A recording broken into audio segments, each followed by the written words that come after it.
ang nakikita ko naman pong kagandahan sa mga IFIP ay hindi siya strictly limited sa indigents din. Dahil kahit gaano kakayaman siguro, kapag ikaw ay lagi nasa ospital, kahit paano magiging medically incapacitated ka. At dyan po pumapasok minsan yung MAIFIP.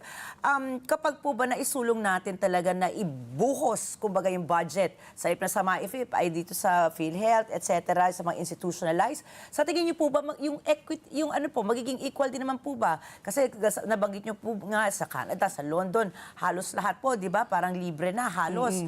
Wala na masyadong out-of-pocket expense. Magagawa po ba? Posibilidad po ba yan dito sa Pilipinas? Yes. Ang problema, may arrears ang in 2012, for your information, I was part of the sin tax law. Na-appoint ako ni Secretary Ona and President Aquino. And then I was PhilHealth Director 2016-2019. My last day was the signing of the Universal Healthcare Law. So the Universal Healthcare Law, hindi maituloy dahil walang budget.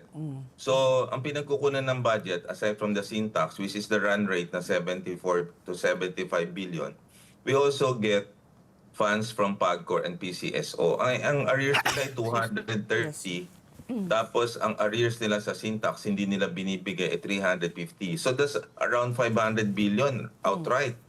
Eh hindi nila binibigay, earmark yan for PhilHealth. So you don't need the MAIPIP kung hindi nila kinukuha yung pera. That's why Senator Lauren Legarda was asking, for the last 5 years pala, since 2020, hindi sila nagre-remit ng pera sa Universal Healthcare.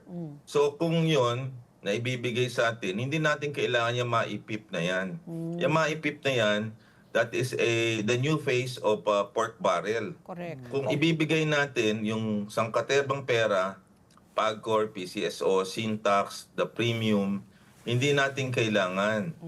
At nangyayari nga, sumobra nga yung perang yan, kaya kinukuha nila. Na dapat ang ginagawa nila, ini-increase nila yung benepisyo ng bawat membro.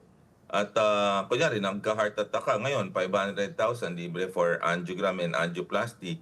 Ngayon, kung may cancer ka, dapat libre ang chemotherapy, MRI, everything.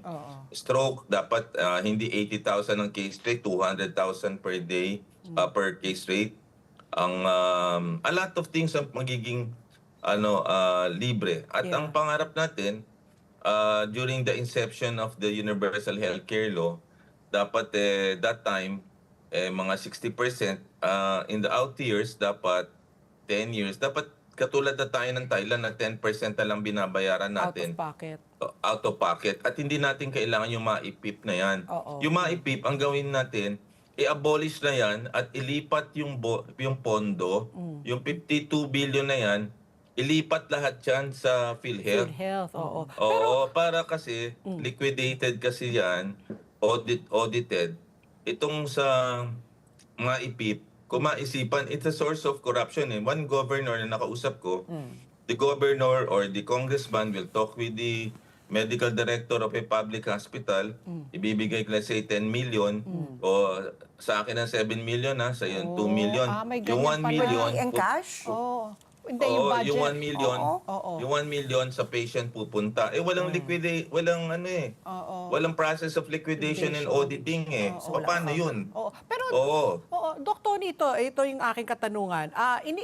Well, I don't know if the right word to use is insist, pero ang justification po ng ating mga mambabatas, kasi may mga lugar po sa probinsya, siguro yung mga far-flung, na walang DOH accredited hospital, mga small private hospitals. So itong mga MAIFIP na ito daw yung pangbabayad. Ito yung pangbabayad sa kanila.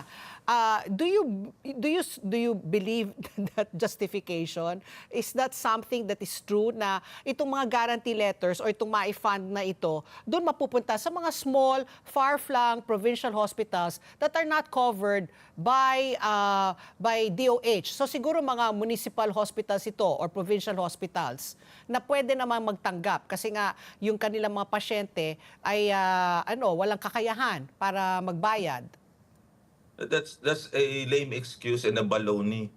Kung maayos ang sistema mo, systemic yun, i-digitalize mo lang yan, ayos na. Like in UK, I have a personal experience. Na-confine yung apo ko. Tapos na-admit 5 days. Binayaran.